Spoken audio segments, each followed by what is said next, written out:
تھے۔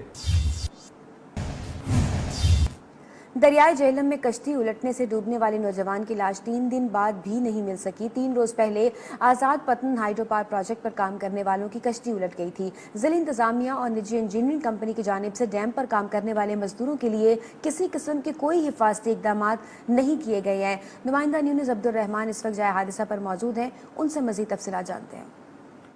جی ناظرین، آپ دیکھ سکتے ہیں کہ میری بیک سائڈ پہ یہ جو دریائے جہلم ہے کس تیز رفتاری کے ساتھ وہ طوفانی موجوں کے ساتھ وہ بہہ رہا ہے، اور یہاں پہ اگر میرا کیمرہ مین آپ کو دکھائیں، زوم کر کے دکھائیں، اور اس دریا کی جو طغیانی ہے، اس دریا کی جو سپیڈ ہے، اسی دریا میں ایک وہ ناقص کشتی جس نے ایک انسانی جان کو قتل کیا ہے، ایک انسانی جان لی ہے۔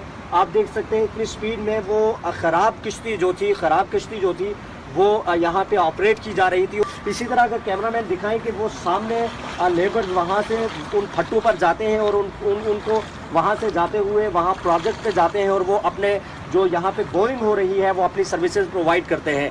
میں سمجھتا ہوں کہ آپ اسی ہماری رپورٹ میں یہ دیکھ سکتے ہیں کہ یہاں کی جو سرنگ ہے جہاں پہ کام کیا جا رہا ہے وہ کتنی غیر محفوظ ہے۔ اگر ارباب اختیار نے اس پر نوٹس نہ لیا تو یقیناً کہیں جانیں جو ہے وہ حادثے کا شکار ہو سکتی ہیں۔